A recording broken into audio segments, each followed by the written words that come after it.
The ship came on a Tuesday. Not dramatically. No fire across the sky, no shaking ground, no warning sirens going off in the night. It simply appeared above Geneva at 9:47 in the morning, the way a boot appears above an ant. One moment the sky was blue and open and full of ordinary clouds. The next moment there was a ship in it. 3.2 kilometers long, silver gray, shaped like something between a cathedral and a knife. Every camera on Earth turned toward it. Every screen in every home, every office, every hospital waiting room. 7 billion people stopped what they were doing and looked up at screens showing the same thing, that ship, hanging there, not moving, not making a sound, just waiting with the particular patience of something that has never once had to hurry. It waited for 2 hours. Then it opened.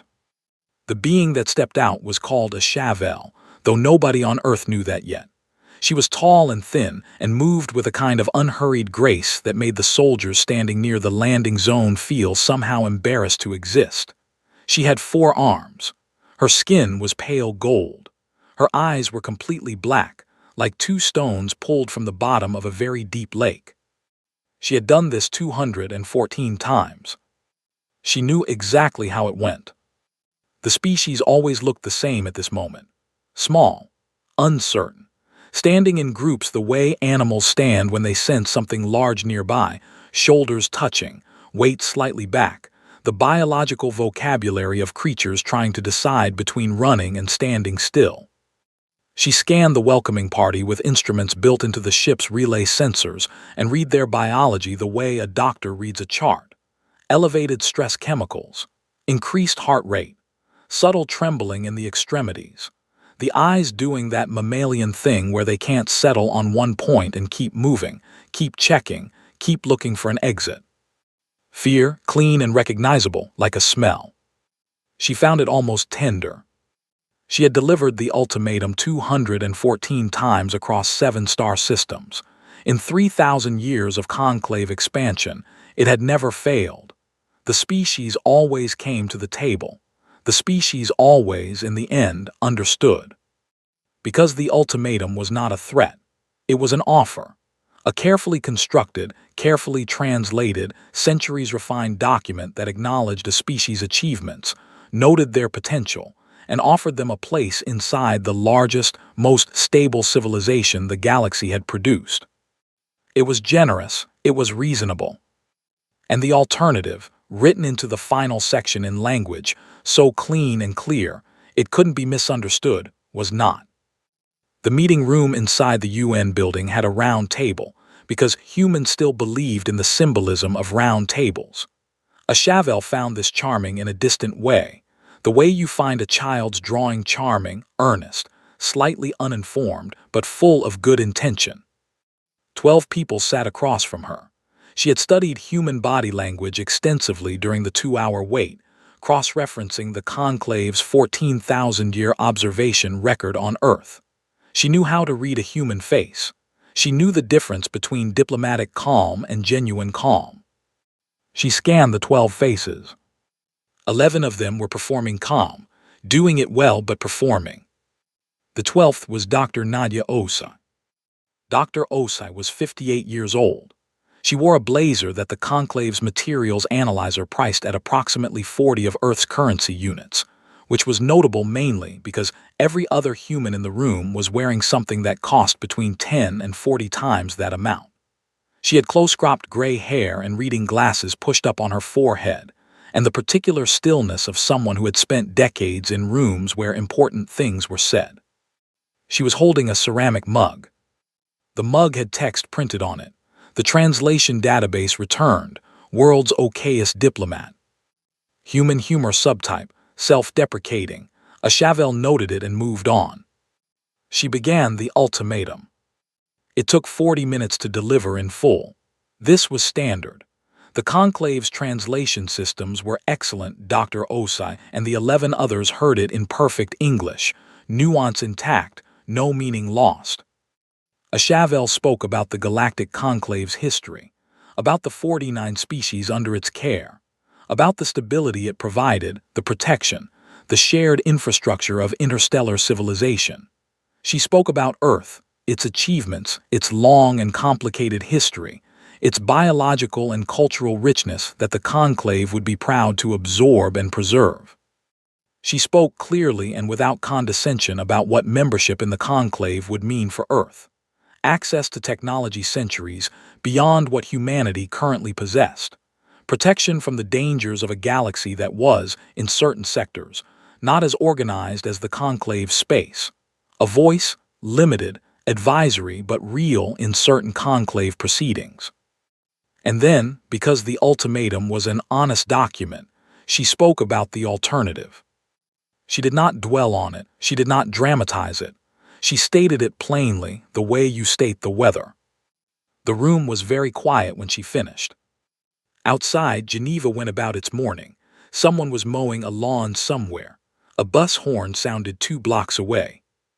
Dr. Osei took a long sip from her mug. She looked at a Chauvel across the table, not with fear, not with calculation, with the kind of direct, quiet attention that a Chauvel had learned over 214 deliveries usually preceded a species senior diplomat asking one of 3 predictable questions. She waited for one of the 3 questions. Dr. Osei smiled. It was not one of the smiles a Chauvel's database had cataloged. It wasn't the diplomatic smile, the one that lived in the mouth and not in the eyes. It wasn't the nervous smile, which involved too much teeth and happened too fast. It wasn't the smile of relief that species sometimes showed when they heard the terms and found them survivable. It lived behind the eyes, settled there, like something that had been waiting. "Thank you, Dr. Osei said. Her voice was perfectly level. "We'll need 48 hours. A Chauvel granted it. She always granted the final request. It gave the species time to prepare their populations, to process the information, to move through whatever stages of grief or acceptance or bureaucratic procedure they needed to move through before the formal response. It was the civilized thing. She returned to her ship. She filed the preliminary report with the conclave homeworld. Ultimatum delivered to species 215, Type 1.4 civilization, single system, standard response window granted. And then, because she was thorough, because she had learned over centuries of this work that details sometimes mattered, she reviewed the biometric scan data from the meeting room. 11 members of the human delegation, stress chemistry charted, cataloged, filed. Then the 12th. Dr. Osei's readings were different. The stress markers were there. A Chauvel had expected them, the cortisol, the elevated pulse, the small physical tells of a creature that is afraid and working very hard not to show it. Those were present, normal, expected. But under them, beneath the fear response, something the scan had filed as an anomaly and set aside. She pulled it back up. She ran it again. The anomaly was relief. Not the relief that comes after fear ends. Not the relief of a burden lifted. Something that had been present before the meeting began and had intensified during the ultimatum's delivery. A sustained biological expression of tension releasing. As if something that had been held for a very long time had finally, at the moment of the ultimatum's delivery, been allowed to set down. 48 hours of relief. A Chauvel looked at the data for a long time. She looked at the scan from Dr. Osei's hand, the hand holding the mug, and noted that the grip pressure had actually decreased when the alternative section of the ultimatum was read aloud. The part that was supposed to produce fear had produced calm. She closed the file. Biological noise, almost certainly. Stress responses in carbon-based species were complex and sometimes counterintuitive. She had seen stranger readings. She had seen species laugh at the moment of the ultimatum's delivery. She had seen one species on record applaud.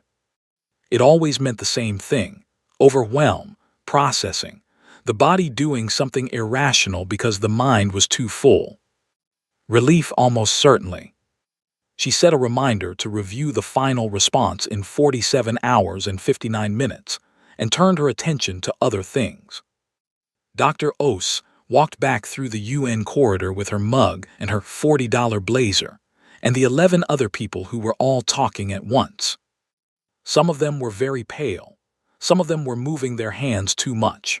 One of the younger ones, a deputy attaché from the South American delegation, was staring at his phone without reading it, the screen lighting and darkening as his hand kept activating it. She walked past them. She walked to a side room, small, no windows, 3 folding chairs and a table that had seen better decades, and she closed the door.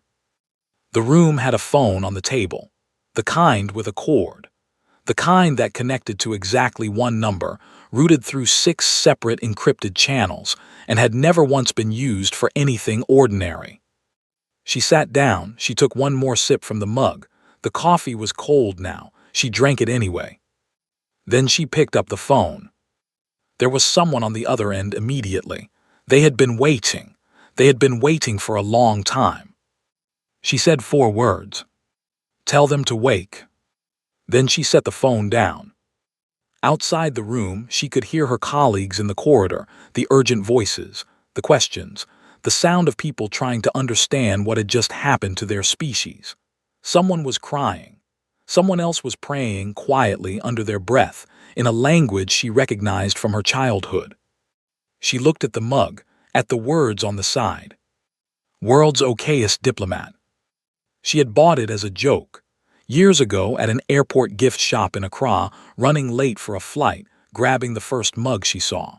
She had brought it to every meeting since because it kept her honest, because it reminded her what she was: not a hero, not a savior, not a symbol. Just someone who showed up and did the work. She stood up, smoothed her blazer. 47 hours and 59 minutes. She had a lot to do.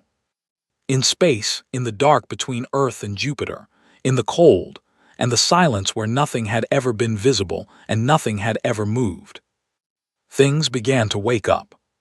There were no lights, no signals, no broadcasts. They did not announce themselves. They did not communicate with Earth's surface or with a Chauvel ship or with anyone. They simply powered on, one after another, hull by hull, deck by deck, systems clicking alive in the dark the way a sleeping animal's breathing changes when it starts to stir. Thousands of them. In the asteroid belt, in the shadow of Jupiter's mass, in the cold dark side of the moon where no tourist had ever stood, in the deep Martian caves that geologists had catalogued, and then, following a very specific set of instructions signed 40 years ago, quietly never catalogued again. Black hulls, no running lights, each one carrying on its forward surface a single symbol painted in matte gray so it could only be seen up close. A closed fist. Not raised, not threatening, just closed. Waiting. In the largest of these ships, hull designation 1, name stenciled below the fist in letters that had never been photographed or broadcast, a woman sat down in a chair. Her name was Yeva Morozova. She was 61 years old and had spent the last 22 years preparing for a moment she was not entirely certain would ever come. Her communications officer turned from his station. "Admiral, we have the signal." She looked at the dark view screen, at the stars outside, at nothing for a moment, or what looked like nothing to anyone who didn't know what was sitting in that dark. "I know," she said. Her voice had the texture of gravel on frozen ground, the particular tone of someone who has made a decision so thoroughly and so long ago that the moment of its arrival produces no drama, just acknowledgement. "New ICHTO. So what?" "Begin pre-flight checks," she said, "all wings." Outside in the dark, the black Armada waited. 47 hours and 53 minutes. It had waited 40 years. It could wait a little longer. The official response came at exactly 47 hours and 59 minutes. Not 48 hours. Not 47 hours and change. 47 hours and 59 minutes, as if someone had set a timer and was watching it with their thumb on the button. A Chauvel had been awake for 31 of those hours. She told herself this was routine. She had waited out many response windows, had spent many hours in the stillness of her ship above foreign planets while their people moved through their private grief and arrived, inevitably, at the correct decision. She had not been sleeping well. She took the channel the moment it opened. Dr. Osai's face appeared on the screen. The blazer again. The mug, still carrying the mug as if she and it were a single unit, as if they had a contract. The background behind her was plain, a wall, a light source, no windows, deliberately bare. This too a Chauvel noted and filed. Humanity has considered your offer, Dr. Osai said. Yes, a Chauvel said. We decline. A Chauvel processed this for a moment. The translator confirmed the word. She ran it twice. Decline. Not asterisk, we need more time, which had happened twice, in 214 deliveries, and had always resolved within a week. Not we have conditions, which happened more often and was always negotiable. Not we need clarification, which was the most common response, and was usually the species looking for a way to say yes while saving face. Decline. The word sat in the space between them like a stone, dropped into still water. A Chauvel said, very calmly, I want to make certain the translation was accurate. You are declining the offer of membership in the Galactic Conclave. That's correct. And you understand the section of the ultimatum that addresses the alternative. We do. And you are declining that as well. Dr. Osai took a sip from her mug. We're declining everything. A Chauvel looked at her. She looked at the face of this woman in the $40 blazer holding a ceramic mug and telling a 3,000-year-old interstellar civilization that humanity had considered its offer and was not interested. Dr. Osai, she said, and kept her voice very even, I want to be sure you understand what this means. I understand perfectly, Dr. Osai said. She set the mug down for the first time. And I want you to understand something. She looked directly at the camera, at a Chauvel, through the screen, through the distance, through 3,000 years of conclave certainty. Look outside, she said. A Chauvel turned to her sensor array. The array covered a sphere of space 2 billion kilometers in diameter. It was the finest military detection equipment the Conclave had produced. It could track a single ship moving at 60% of light speed. It could read the heat signature of an engine that had been cold for 2 hours. It could count, simultaneously, up to 4,000 separate contacts before its processing systems began to struggle. She looked at the array. For one full second, she didn't understand what she was seeing. Then she understood. And then she wished she didn't. They were coming out of the dark from every direction. Out of Jupiter's shadow, which her sensors had always read as empty, because Jupiter is large and magnetic and complicated, and because whatever was hiding in that shadow had been designed, specifically, to be unreadable inside Jupiter's interference field. Out of the asteroid belt, where her long-range scans had cataloged rock and ice and the occasional mining signature for decades. Out of places on the lunar surface that her charts listed as geologically inactive. Out of Mars. They were black, not dark gray, not low-visibility dark blue. Black. The kind of black that isn't a color so much as an absence, as if someone had taken ship-shaped pieces of space and decided to move them.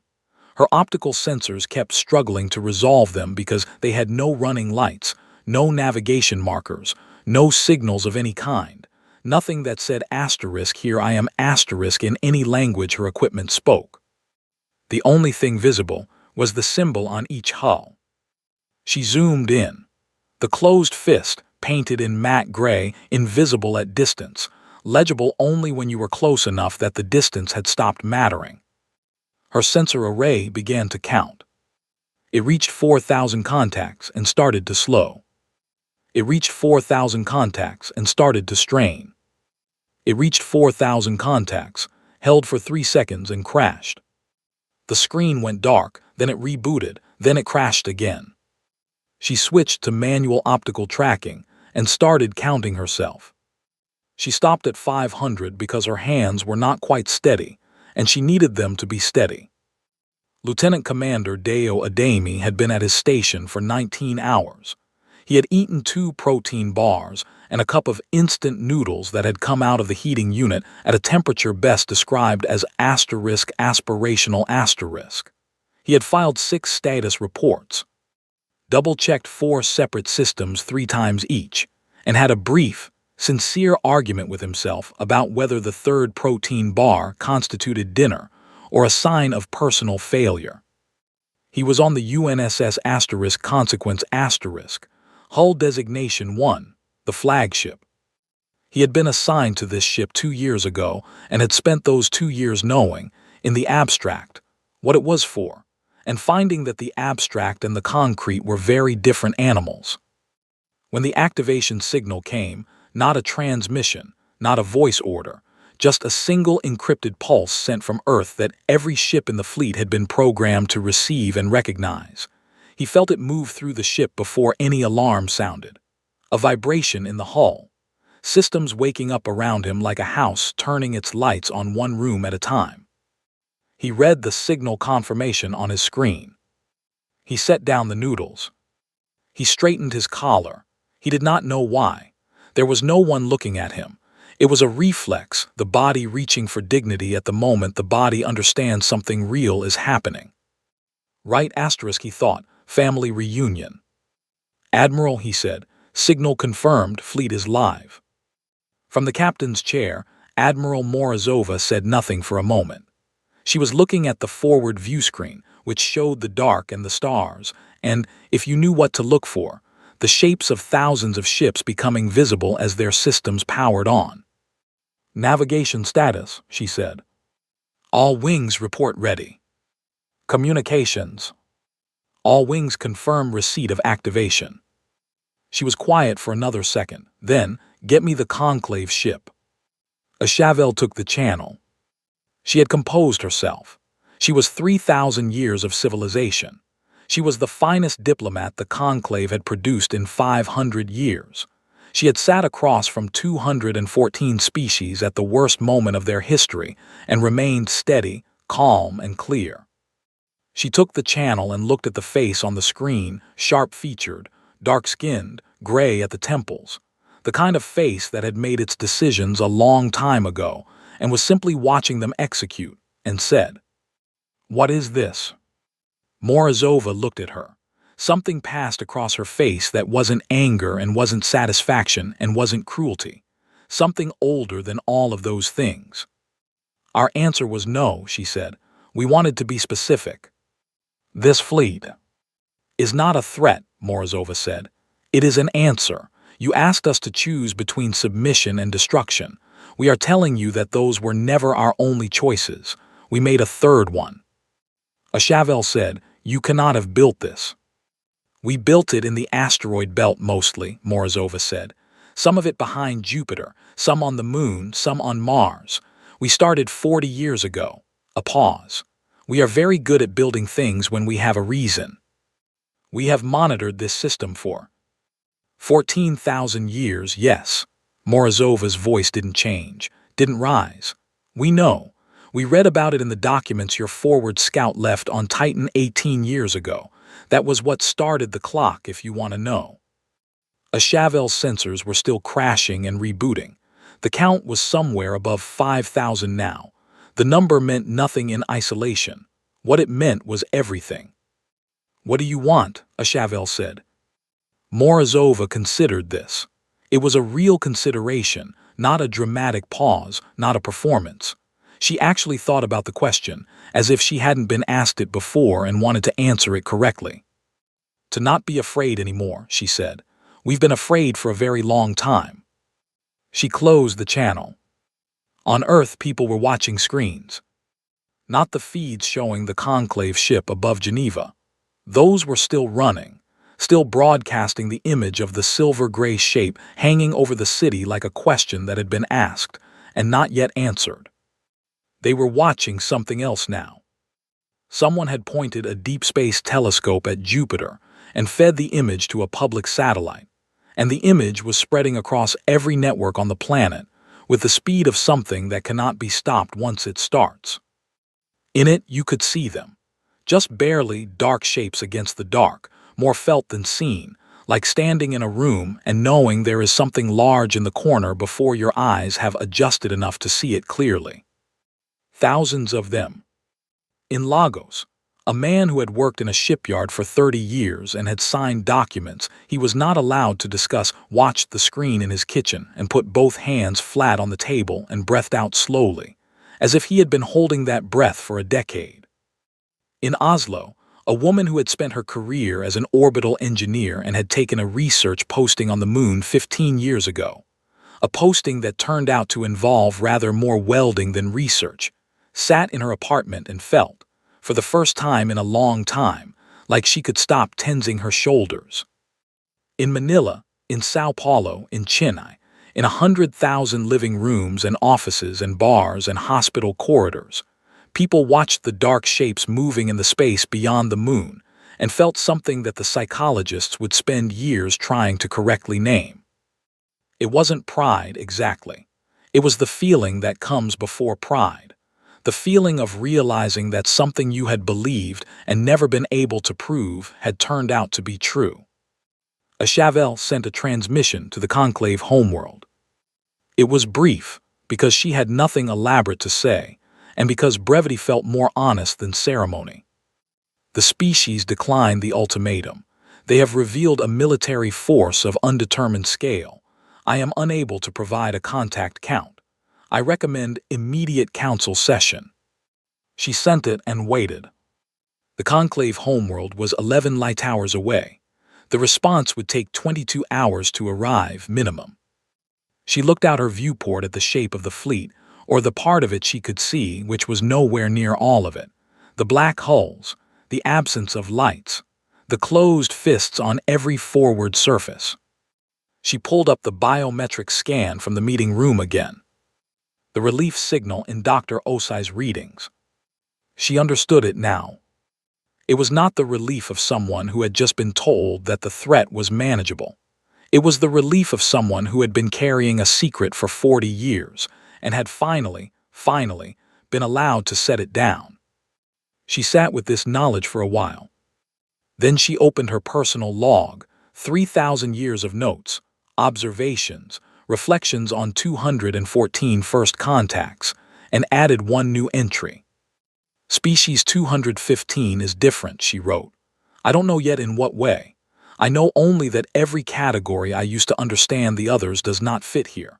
I am revising my working model. I should have done it 18 years ago, when we found our documents on Titan had been read. They were not afraid of us. They were afraid of themselves. I think now that was much more dangerous. On the asterisk consequence, Deo Ademi finished his noodles. They were completely cold by this point. He ate them anyway, because the protein bar situation was what it was, and because eating something completely cold felt honest in a way that he couldn't quite explain. The fleet was fully awake around him. He could feel it in the ship, the particular energy of thousands of systems running together, the hum that wasn't quite a sound but was more like a pressure in the chest. He opened his personal log on his screen. He had been writing in it since he was 22. He wrote, "We just told a 3,000-year-old empire that we weren't interested." The admiral closed the channel like she was ending a business call. I keep waiting for the part where I feel like a hero. It hasn't arrived yet. Mostly I feel tired and slightly concerned about my noodle situation. He closed the log. "Admiral," he said, "Conclave ship is holding position. No aggressive movement." "Good," Morozova said. "What do we do now?" She looked at the view screen. At the black shapes of the fleet, her fleet, 40 years of human fear turned into 40 years of human work turned into this, something the galaxy had no category for yet. "We wait," she said. "They'll need time to think." And then, she looked at him. Something that was not quite a smile moved across her face and was gone quickly, like a light reflected off water. "Then they'll want to talk," she said, "and we'll talk." She turned back to the view screen. "But they'll be thinking differently when they do." The Conclave Council took 19 hours to respond. This was fast. In 3,000 years of recorded conclave history, the Council had never moved so quickly on anything. Legislation sat for years. Treaties took decades. The administrative machinery of 49 species and hundreds of star systems moved with the deliberate, unhurried pace of something that has never needed to rush. 19 hours was practically a sprint. The response came to a Chauvel in a narrowband encrypted transmission, the kind reserved for military orders and information the Council did not want traveling on standard channels. She read it twice.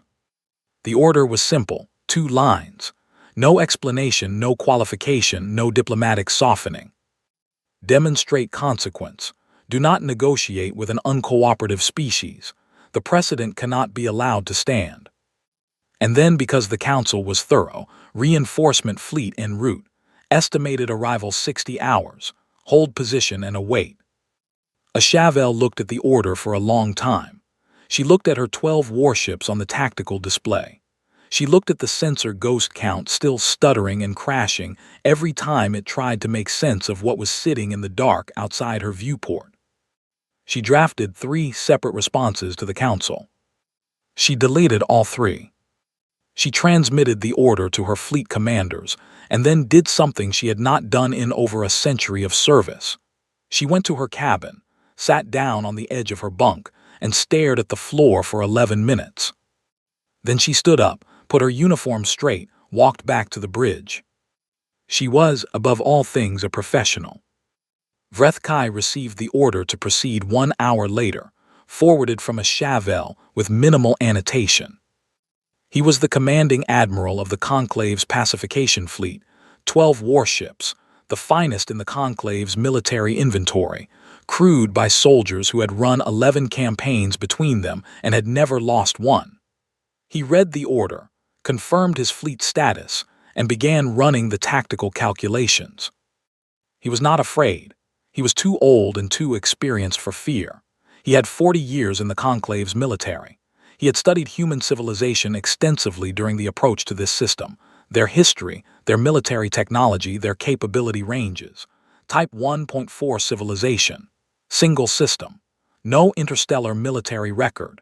No known fleet of any kind beyond atmospheric defense satellites and a handful of orbital stations. The scout data was clear. The Conclave had been watching Earth since before humans discovered electricity. What was outside his viewport did not match the scout data. He was aware of this discrepancy. He had factored it into his calculations. What his sensors could resolve of the human fleet, and his sensors were also struggling, also crashing and rebooting, also failing to produce a reliable count, suggested a force of significant size. Size alone was not the variable. Size without quality was noise. He had 12 of the best warships in the known galaxy. He gave the order to advance. Deo had been watching the engagement clock since Morozova said navigation free. This was the habit. This was the thing he did. His first systems instructor at the Naval Academy, a lean woman from New Zealand who moved like she was angry at gravity, had told him once, "Keep your eye on the clock, Lieutenant, because the battle happens in time, not space, and if you lose the clock, you lose everything." He had never stopped doing it, even in drills, even in the long, quiet deployments when nothing happened for months. The clock was the one honest thing in a fight. 0 minutes, the Conclave fleet began to move. 0 minutes 14 seconds. Admiral Morozova said 3 words, "Swarm formation, go." The Conclave's doctrine of engagement was elegant. Centuries of refinement had produced something beautiful in its logic, a system that maximized effect while minimizing the kind of destruction that devalued conquered territory. Establish range. Identify command ships. Disable rather than destroy where possible. Issue final warnings in sequence. Move through the stages of escalation like a piece of music moving through its movements. Deliberate, structured, giving the opponent time at each stage to make the rational choice. It was a doctrine designed for opponents who shared certain assumptions. Opponents who would form a line. Opponents who would issue challenges. opponents who would observe the formal beginning of hostilities. The Black Armada did not form a line. It swarmed. Not chaotically. Vrethkai would come to understand this later, in the escape pod with a lot of time to think, but with a coordination that looked like chaos and was actually something much more precise. The human ships moved the way a school of fish moves, the way a flock of birds changes direction, simultaneously, with no visible central signal, every unit responding to the whole in real time. They did not try to establish range, they closed it. Vast. The first 3 conclave ships were simply gone before anyone finished processing that the engagement had started. Not disabled, not damaged and retreating, gone. 1 minute 44 seconds. Deo watched the clock. His station shuddered once, a far-off concussion through the hull, someone else's problem for the moment. He didn't look up. Contact report, Morozova said. 3 conclave vessels down, said the tactical officer. Remaining 9 are reforming. They're trying to establish a line formation. Don't let them, Morozova said. Wings 3 and 7 acknowledge. 3 minutes 0 seconds. The consequence shook hard. A beam weapon. It hit the port hull and did nothing to the interior except make a sound like a cathedral bell being struck by something that had no business striking cathedral bells. Deo gripped the edge of his station and kept his eyes on the clock. The Conclave's weapons were excellent. He knew this from the technical assessments, from the intelligence files, from the 40 years of engineering decisions made by people who had read those files and designed the asterisk consequences asterisk hull plating around them. The hull held. It was supposed to hold. They had spent 11 years making sure it would hold. Status, he said to his secondary screen. Hull integrity 94%. No breach, no casualties. Thank you, he said, to no one in particular. 5 minutes 11 seconds. 6 conclave vessels. Vrethkai ran the numbers. He ran them again. He ran them a third time, because the first 2 results had produced values that he did not believe. The weight of fire coming from the human formation, the number of weapons being discharged per second, the coverage, the precision, the total destructive output, was consistent with approximately 600 conclave warships. He had 12. He ran the count on the human fleet again. His sensors returned a number that changed every few seconds because his sensors were not able to maintain a stable contact list. What he could see, what he could manually track, what the fragmentary data suggested. It was nowhere near 600 ships. But the weight of fire was. He understood in that moment something about human engineering philosophy that the Conclave's 14,000 years of observation had failed to record. They had watched humans build. They had cataloged the weapons, measured the output, assessed the capability ranges. They had a complete technical file. What the file did not contain was the variable of what humans had built specifically for this conversation. Not for general defense, not for hypothetical conflict, for this asterisk, for the moment a conclave fleet showed up in their system. Every weapon on every hull was calibrated for one purpose, and one purpose only. They had spent 40 years making it hit exactly as hard as it needed to hit. 7 conclave vessels. Evasive, he began. Sir, said his tactical officer, they're not targeting our weapon systems. He turned, what? They're targeting our engines. He looked at the tactical feed. The human weapons were precise.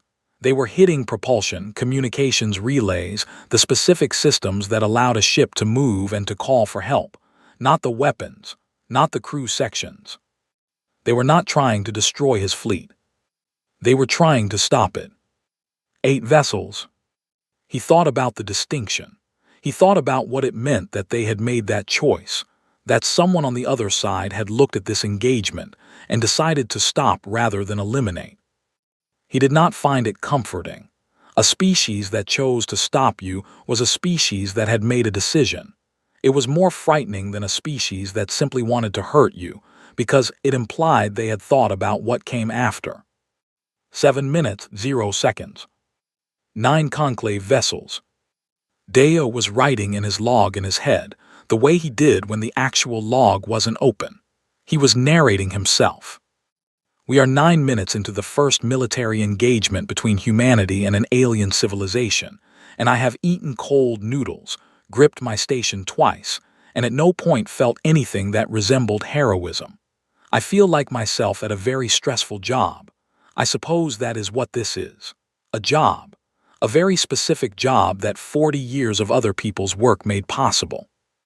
I feel bad that I can't feel more. I keep waiting for the moment. Maybe there isn't one. Maybe the moment was the 40 years. 8 minutes, 6 seconds. All conclave vessels disabled, the tactical officer said. One remaining, engines out, communications out. She's leaking, he checked his screen, something green. Morozova said, all wings hold. They held. The last conclave ship hung in space and leaked its green light into the dark and didn't move. Around it, in a formation that was too precise to be accidental and too large to be comfortable, the Black Armada held position and was very still and very dark and very quiet. The engagement clock read 8 minutes and 22 seconds. 8 minutes, 22 seconds. Deo looked at the number for a moment. Then he looked at his noodles. They were cold and had been cold for 40 minutes, and he ate the rest of them anyway because the body wants what the body wants, and what his body wanted right now was something ordinary. Vrethkai opened a channel to the conclave homeworld from the last functioning communications relay on his ship. His tactical officer had rerouted 3 systems to make this possible. He had 4 minutes before the relay failed completely. He was calm. He had decided to be calm the way you decide to hold a door open in a hurricane, because there was no alternative, and because something in him refused to let this moment be undignified. He thought carefully about what to say. "Do not send another pacification fleet," he transmitted. "This is my formal recommendation." A pause. Then the Council's automated receiver, hundreds of light towers away, pinged confirmation. He thought about stopping there. He thought about leaving it simple and professional and letting the tactical data speak for itself. He didn't. "We don't have enough ships," he said. "I don't mean today's fleet. I mean all of them, our complete military inventory. We don't have enough ships for what they have already built." He checked the relay, 2 minutes left. "And I don't think they've stopped building," he said. "I think we interrupted them. I think this is not finished." 1 minute. "We studied them for 14,000 years, he said. "We studied them and we were confident, and I believed in that confidence completely. I want the record to show that." He paused. "I also want the record to show that I believe our confidence was the mistake, not our data. Our data was accurate. What we failed to study was what they were capable of becoming if they had sufficient motivation." The relay counter reached 0. He closed the channel. Outside his viewport, the Black Armada held its position. Thousands of black ships in the dark, lights off, fists on their hulls, silent and waiting. He looked at them for a long time. A Chauvel was already in her escape pod when her ship's hull began to give. Not from weapons fire. The human fleet hadn't touched her ship, the diplomatic vessel, which she noted with a strange, detached clarity as a very deliberate choice, but from the structural damage that had been transmitted through the battle's shockwaves. She had 20 minutes in the pod before the distress system would guide her to the nearest safe recovery point. She spent the first 10 minutes writing a transmission. Not to the conclave homeworld, to Dr. Osei. She wrote, "I have reviewed my biological data from our meeting. The anomaly I cataloged and set aside was not noise. I understand now what it was." She sent it and didn't wait for a reply. Then she looked through the pod's small viewport at the Black Armada. At the shape of it, the scale of it, the way it simply existed asterisk in space without announcing itself or justifying itself, as if it had been there all along, and the galaxy had simply not been paying attention. She pulled up the heading the fleet was running. She ran the coordinates. Her homeworld. She opened a channel. Her voice, for the first time in 500 years of diplomacy, was not quite level. "They are coming here," she said. Then she closed the channel and sat in the small pod in the dark and looked at the stars and thought, for the first time in a very long time, about what it felt like to not know what came next. It felt, she realized slowly, like fear. She sat with the sensation, turned it over, examined it. So this, she thought, is what it felt like to them. She sat with that for a while too. Outside, the Black Armada set its heading and began to move. The conclave homeworld was called a Chavel in the oldest conclave language. The translation was, "the place that does not fall." It had earned the name. In 3,000 years of conclave civilization, it had never been attacked, never threatened, never looked out at the dark between stars with anything that resembled fear, because the conclave had always been the thing in the dark that other civilizations feared. It was the center, the safe place, the capital of 49 species and hundreds of worlds. It was beautiful, enormous blue oceans, 3 moons, a skyline that had been built over centuries to look like something between a forest and a dream, 14 billion people, the oldest libraries in the known galaxy, buildings that had stood longer than some human civilizations.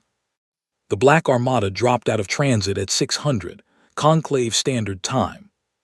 It did not announce itself. It did not need to. The Conclave's early warning systems saw them coming 11 hours before arrival. The transit signatures, the mass readings, the sheer weight of what was moving through space toward the homeworld. The emergency council session had already been running for 9 of those 11 hours. 49 species in one room, arguing. This was not unusual. 49 species in one room was always arguing. 3,000 years of civilization had not solved the problem of 49 species trying to agree on anything. What was unusual was the subject of the argument, and the speed at which the arguing was giving way to something quieter and much less comfortable. The fleet count had been transmitted by Vrethkai before his relay died, then by a Chavel from her escape pod, then by the homeworld's own sensors, which were better than both and still couldn't produce a number that held still long enough to trust.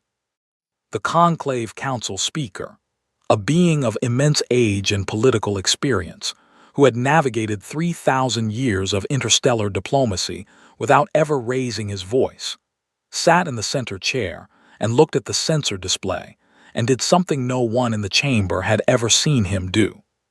He folded his hands. He was quiet. This, more than anything, made the room go still. Dr. Ose came aboard the Consequence for the final approach. She was still carrying the mug. Deo had long since stopped being surprised by this. The mug had become a fact of the universe, like gravity, like the speed of light, like the certainty that his noodles would always be lukewarm. The mug existed. The mug traveled. The mug went wherever Dr. Osei went, and that was simply how things were. She looked different from when he had seen her on the broadcast feeds in Geneva. Same blazer, same gray hair, same reading glasses pushed up on her forehead. But something in the way she stood had changed, a looseness in the shoulders, a quality of attention that had shifted from careful to simply present, as if she had put down something heavy and was noticing how much lighter she felt without it. Admiral Morozova gave her the bridge. This was not a ceremonial gesture. Morozova was the most precise person Deo had ever served under. Everything she did was deliberate. Nothing was symbolic without also being functional. She gave Osei the bridge because Osei was the right person for what came next, and because the bridge was where the right person needed to be. Morozova went and stood to the left of the main view screen and crossed her arms and watched. Outside, the conclave homeworld filled the view screen. 3 moons, the blue oceans, the skyline that looked like a forest made of light. "Open a channel," Osei said. The council speaker took the channel personally. He had been in this room, in this chair, for longer than most human civilizations had been literate. He had negotiated with warlords and philosophers and scientists and priests. He had ended 3 internal conclave conflicts that his predecessors had started. He had a gift for knowing what a situation needed, when to speak and when to listen, when to offer and when to wait. He looked at the face on the screen. The human woman, the blazer, the mug. He had been briefed extensively on Dr. Nadja Ussa over the past 30 hours. He had read everything the Conclave's 14,000-year observation record had on her, specifically her career, her academic work, her family history, her known decision-making patterns. He was not unprepared. He was nonetheless unprepared. Because the face on the screen did not have the expression of a victor. It did not have the expression of fury or triumph, or the kind of cold satisfaction that a species sometimes wore when the power balance finally shifted in its favor. He had seen all of those expressions. He knew what they meant and what they demanded and how to work with them. Dr. Ussa looked like someone finishing a long task that needed to be finished. Nothing more, nothing less. "Speaker," she said. "Dr. Ussa," he said. "Humanity has a document for you." She took a sip from the mug.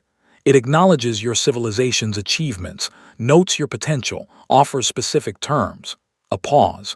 "You have 48 hours." The room behind the speaker, the 49 species, the council members, the aides and analysts and military advisors, was completely silent. He did not look at them. He kept his eyes on the screen. "And the alternative," he said. She looked at him steadily. "We decline to specify the alternative. We find it uncivilized." The conclave's 48 hours lasted 31. The speaker requested direct communication with Mazova 6 hours in. She took the channel in her cabin, alone, door closed. Duh didn't know what was said. He didn't ask. He noted the time it started and the time it ended, 40 minutes, and wrote it in his log. A cheval, recovered from her escape pod and transported to the Humwald, requested communication with Mazova 12 hours in. Mazova took this one on the bridge, with the channel open for the crew to hear. A cheval had spent 31 hours in a pod and then on a transport, and then in a medical bay and then in the council chamber, and she had used that time to think. She was the kind of mind that worked best under pressure, that produced its clearest thoughts when the circumstances were most uncomfortable. She had spent 3,000 years learning this about herself. She had a question. One question, because one was enough. "What did we miss?" she said. "We studied you, 14,000 years of observation. Every piece of data we had said you were not capable of this. Not in 40 years, not in 100 years. The capability curve didn't allow for it. The resource requirements didn't allow for it. The political will didn't allow for it." A pause. "We did everything correctly. What did we miss?" Mazova was quiet. The bridge was very still. Don noticed that he wasn't breathing and corrected this. "You studied what we built," Mazova said. "You watched our technology, our weapons, our ships. You measured our output and calculated our trajectory and built a model of what we were capable of." "Yes." "You never asked why we built it." A cheval said nothing. 14,000 years of records, Mazova said. "In all of them, did you ever find a human civilization that stopped building after it was safe?" A long pause. "No," a cheval said quietly. "We don't build because we need to," Mazova said. "We build because something in us cannot stop. It's not strategy, it's not planning, it's just what we are." She paused. "Your model was accurate, your data was accurate. You missed the thing underneath the data, the reason for all of it." "Which is?" Mazova looked at the Vyuskran, at the conclave Humwald hanging there in the blue light of its 3 moons. "We were afraid," she said. "We have always been afraid. Of each other first, you know that from your records, we were very thorough about being afraid of each other. And then, 18 years ago, we found your documents on Titan, and we understood that the universe was larger and more complicated than we had known, and we became afraid of something bigger." She let this sit. "When we are afraid enough," she said, "there is no capability curve. There is no resource limit. There is only the thing we are building and the reason we are building it. She closed the channel. Knew I such duh, she thought. Duh was writing in his log, the real one, not the one in his head. We are outside the most powerful civilization in the known galaxy, and we have come to reverse their document on them. Fear as a document, 40 years as a document, 8 minutes and 22 seconds as a document. I thought I would feel something that matched the size of this, something to put next to it in the historical record. I feel like myself on a long shift. I feel like my back hurts and I need real food and 8 hours of sleep that I'm not going to get. I think maybe that's the point, though. The galaxy expected us to be afraid of them. We were. We just didn't let the fear be the end of the sentence. We let it be the beginning. He thought about this for a moment, then he added, "My back still hurts, though." He closed the log. The conclave's response came at 31 hours and 4 minutes. The message was brief. One word in the conclave's formal diplomatic language, which translated precisely and without ambiguity into every known language in its database. The translation into English was, yes. Dr. Ussa read it at her station on the bridge.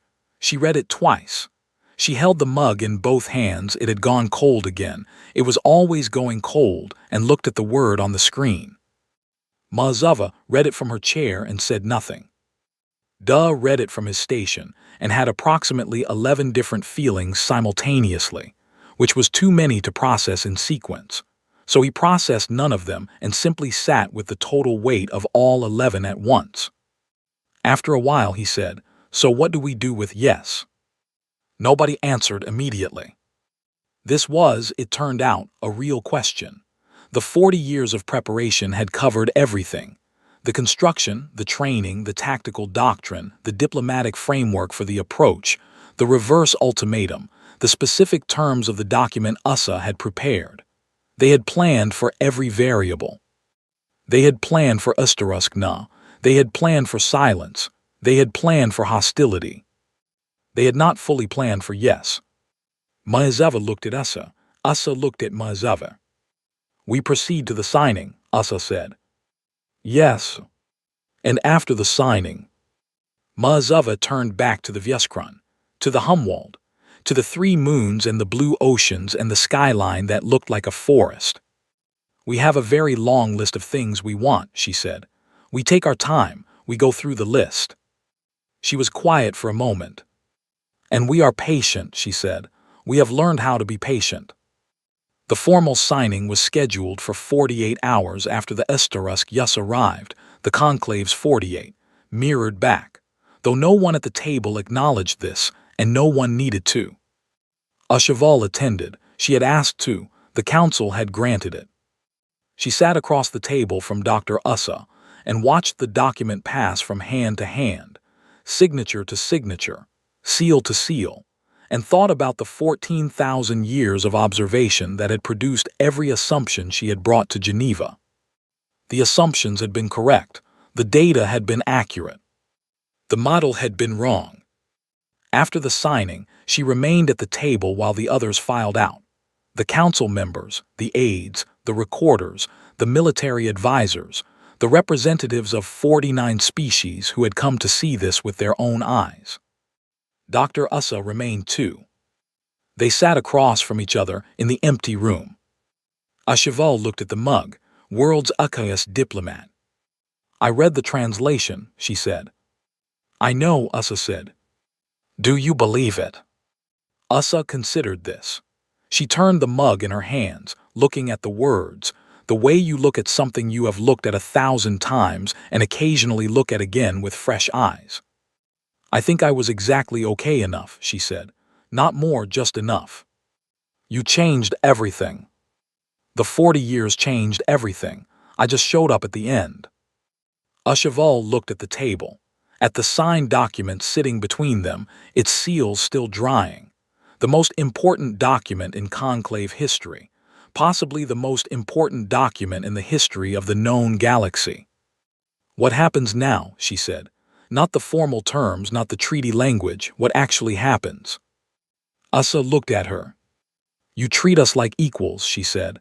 Not eventually, not after we've proven ourselves, now from today completely. And if we don't? That Osai stood up. She picked up her mug.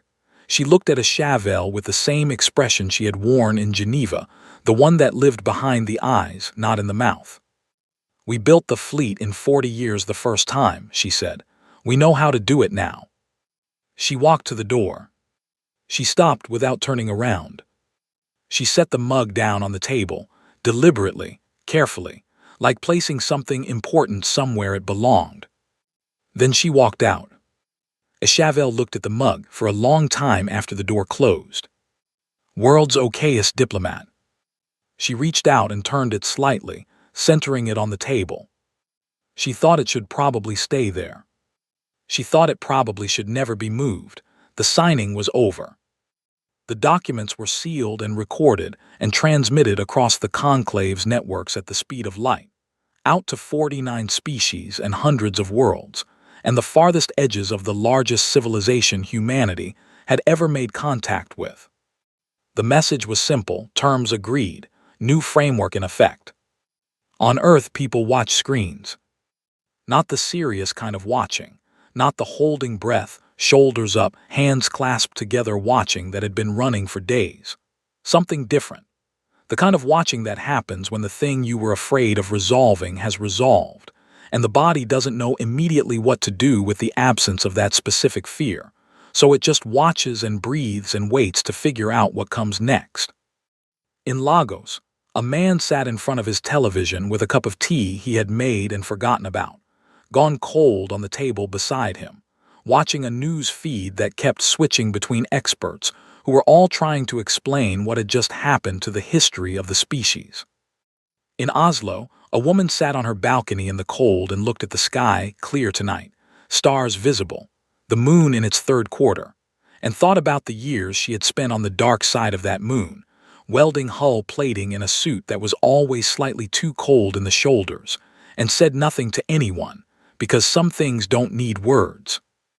In 100 cities and 10,000 living rooms, and in hospital corridors where people had wheeled beds toward windows to look at screens, humanity sat with what it had done and tried to find the right feeling for it. The right feeling, it turned out, was complicated. The formal celebrations lasted 3 days on Earth. There were speeches, there were broadcasts, there were enormous gatherings in city squares across every continent, people standing together in the dark, looking up at a sky that felt different now, not more dangerous, but more real, more present, more full of things that were no longer theoretical. The speeches were mostly good. Some of them were very good. A few of them were the kind of thing that would be quoted for generations, lines that arrived at the exact right words for a feeling that the moment needed named. Admiral Morozova did not give a speech. She was asked 3 times by 3 separate government offices on 2 continents. She declined all 3 through her aide with a politeness that left no room for appeal. She was not a speechmaker. She had never been a speechmaker. She had built a fleet and commanded it and done the work that the work required, and she considered that sufficient. She stayed on the asterisk consequence. The ship was quiet in a way that ships rarely are. The crew had been given stand-down orders, meals, rest, personal communications, the ordinary recovery that follows a very long period of not being ordinary. The corridors were emptier than usual. The bridge ran on skeleton staff. The hum of the engines was low and steady, the ship holding its position in space, the way a person holds a position in a chair when they are tired and don't want to move yet. Morozova walked through the ship alone. She did this sometimes, had done it for 11 years, since she first came aboard during the final fitting stages when the ship still smelled of new metal and sealant and hadn't yet accumulated the particular character that ships accumulate over years of people living in them.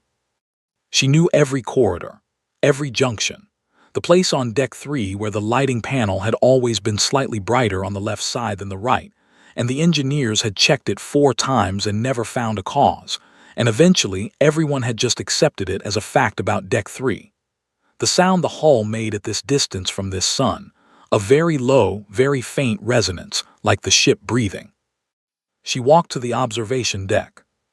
It was a small room at the ship's midsection, a circular space, no chairs, a curved window that looked out at 180 degrees of space. The designers had argued about whether to include it. Observation decks were not tactical. They served no operational function. They were, in a military vessel built for a specific and serious purpose, somewhat embarrassing. Morozova had insisted on it. She stood at the window and looked out. The conclave homeworld was visible at this distance, a blue-gray shape with the suggestion of its 3 moons arranged around it. Beautiful. Still beautiful. She had noticed it when they arrived and had noted it and moved on, because it was not relevant, and she had spent 11 years practicing the art of moving past irrelevant things without letting them take up space. It was relevant now, perhaps, or she was allowing it to be. She looked at it for a while. The Black Armada was out there too, visible if you knew what to look for, invisible if you didn't. All those black hulls in the dark, running lights still off, holding their formation, waiting for the next order. They had a heading set, technically, Earth, the transit home, but the order to begin hadn't been given yet. She hadn't given it. She stood at the window and thought about why. 40 years ago, she had been 19 years old, studying engineering at a university in Moscow, when the scout documents from Titan were declassified, not to the public, which still didn't know, but to a specific list of institutions and government bodies that needed to begin making very careful decisions very quietly. She had been 22 when she signed her first document that she was not allowed to discuss. She had been 31 when she was assigned to what was then called the Deep Infrastructure Project, which was not called that internally, which was called nothing internally, which was referred to only by a set of coordinates and a construction schedule. She had spent the years between 31 and 61 doing one thing, building this fleet, recruiting, training, designing, testing, rebuilding after the designs that failed, starting over when the materials weren't right, running the simulations, running them again, running them until the numbers were not hopeful but certain. She had done this with 22 other people at the senior level, and hundreds more below them, and thousands more below that, and none of them had ever said the words out loud in a public space, or written them in an unencrypted document, or allowed themselves to imagine, fully, the moment it would be real. Because imagining it made it fragile. And it could not be fragile. She looked at the fleet in the dark and thought about the 22 senior people. 3 were still alive, including her. 19 had died before the waking order came, natural causes mostly, because they had been old people doing old people's work, and time had not paused to accommodate the schedule. She had known all 19, some of them well. She stood at the window and thought about them for a while. Not with grief. Grief was something she processed privately, in small amounts, at carefully selected intervals, and this was not one of those intervals. With acknowledgement. With the particular kind of attention you give something that deserves to be witnessed even if no one else is watching. New ICHTO, she thought, but gently this time, not the fighting version. The version that simply means, so this is what is. Then she took her personal log out of her jacket pocket. The real one, the handwritten one, the notebook that had been with her for 25 years and was on its 3rd binding because the first 2 had given out. She opened it to the current page. She wrote, "We were afraid. We are less afraid now. I don't know yet what that means for what we become." She held the pen above the page for a moment and then added, "Turn on the running lights." She closed the notebook. She went to the bridge. "All wings," she said, "running lights on." For a moment, nothing seemed to change. Then one by one, and then in clusters, and then all at once, the Black Armada lit up. Thousands of ships, in the dark outside the most powerful homeworld in the known galaxy. Turning their lights on for the first time. Not warnings, not aggression, just presence. Just we are here and we are not hiding and we are not ashamed of what we built and we are not going to apologize for it. On the conclave homeworld below, In the council chamber, where the speaker was still sitting with his hands folded, someone pointed at the sensor display. He looked. A long time ago, he had been young. He had seen things in his youth that had stayed with him across the centuries, images and moments and experiences that the passage of time had not diminished. He had a good memory for beauty, even when it frightened him. He looked at the display, at the lights coming on one by one across the dark. That, he said, to no one in particular, is either the most dangerous thing I have ever seen or the most extraordinary. His aide said, "Which one is it?" He thought about it. "Both," he said, simultaneously. "I think that may be the point." Deo Ademi finished the last of the real food that had been brought aboard when Dr. Osai came. Actual food, not protein bars. Rice and stew that someone in the galley had made from actual ingredients because there had been a supply run, and for once the asterisk consequence was eating like adults. He ate it at his station because old habits were what they were.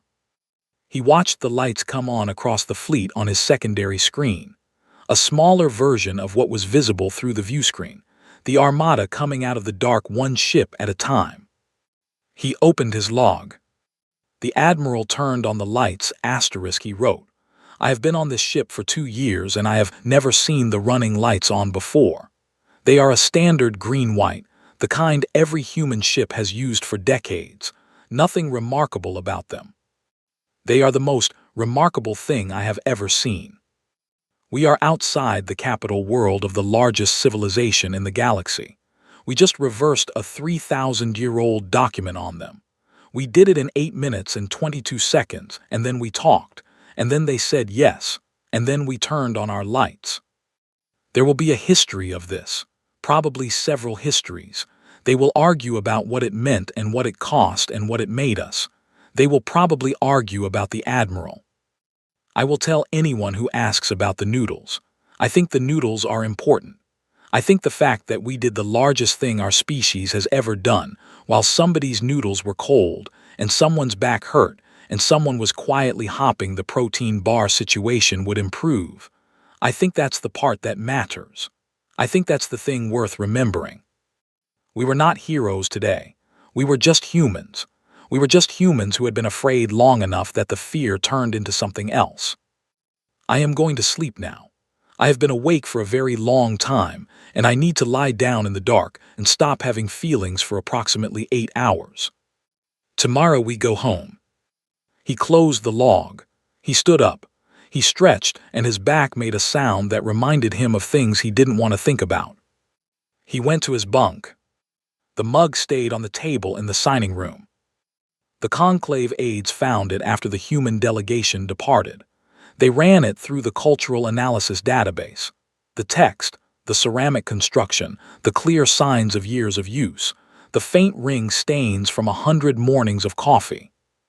World's okayest diplomat.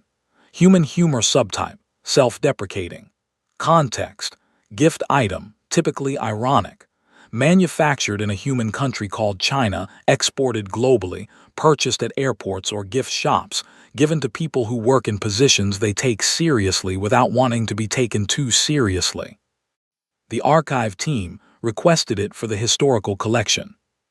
The request was approved in 3 hours, which was, by conclave administrative standards, instantaneous. They gave it a case. A real one, temperature-controlled, with proper lighting, and a description placard that was revised 4 times before anyone was satisfied with the wording. The final description read, "Ceramic vessel, human manufacture, present at the signing of the Osai Conclave Treaty, Year 3 of the new framework. Origin, Geneva, Earth. Purpose, unknown to external observers. Significance, considerable." Below the case, in smaller text, because the archivist believed in footnotes even when the subjects of history did not, believed to have been carried throughout the entire diplomatic engagement by Dr. Nadia Osai, Earth's lead negotiator. She left it deliberately. We don't know exactly what she meant by this. We think she meant us to wonder. The Black Armada went home. Most of it. 500 ships stayed. Not in an aggressive position, not weapons forward, not in blockade formation. They simply held a position at the edge of the system, far enough to be outside anyone's immediate space, close enough to be visible on sensors. They turned their running lights off again after the first day. They didn't explain this decision. No transmission, no note. The ships were simply there, and then the lights were simply off, and the conclave's sensors showed them holding their position with the patience of something that had been waiting for a very long time and had learned that waiting was not the same as leaving. The Conclave Council discussed them for 6 consecutive sessions. The speaker said very little during these discussions. He listened. He watched the sensor display during the breaks when the chamber emptied and he sat alone with the feed and the 500 dark shapes at the edge of his system.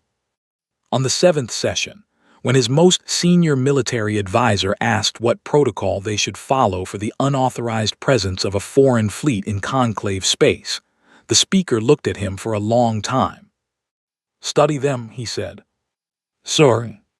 We studied humanity for 14,000 years," he said. "We cataloged everything they built, everything they made, everything they produced." He looked at the sensor display. "We missed the thing underneath.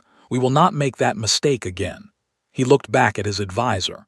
"Study them, not what they do, why they do it. Start with that and work outward." His advisor made a note. "And the protocol for their presence in our space." The speaker turned back to the display. The 500 dark shapes, no lights, a closed fist on every hull, too far away to see but present in the mind because he had looked it up after Geneva and hadn't been able to stop thinking about it. A closed fist, not raised, not open, not a weapon, not a greeting. Just closed. Waiting. "Leave them alone," the speaker said. He folded his hands. "I think they've earned a little patience from us." The consequence crossed back into the solar system on a Wednesday morning, Sol time, with the sun rising behind it, the way the sun rises behind something that has come a long way and is coming home. Morozova stood at the viewport and watched Earth get bigger. She had not been home in 2 years.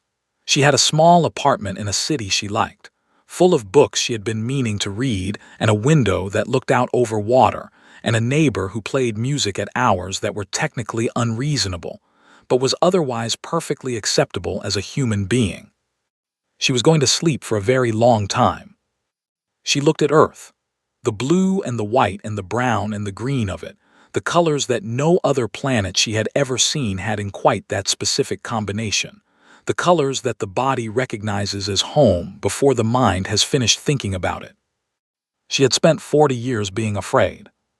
She was still afraid, not of the conclave. That particular fear had changed shape and moved to a different room in her chest, something she would need to monitor, but that was no longer the loudest thing. Afraid of the next thing, whatever the next thing was, because she had learned in 61 years of being human that there was always a next thing. But she was less afraid than she had been. And she was home. She watched Earth for a while in the quiet of the observation deck, with the ship humming around her, and the crew standing down to their bunks, and the stars very still, and the sun coming up over the curve of the world she had spent her entire adult life trying to protect. Then she went to her cabin, set her notebook on the desk, lay down on her bunk and closed her eyes. Outside, in the dark that was not as dark as it used to be, the black Armada came home. Most of it. The rest held their position at the edge of the conclave space, lights off, fists on their hulls, quiet and patient and present. Just in case. Just so the galaxy remembered. Just so nobody, anywhere, made the mistake of forgetting what it had cost humanity to stop being afraid, and what humanity was prepared to pay to stay that way. The galaxy was very polite after that. Very, very polite.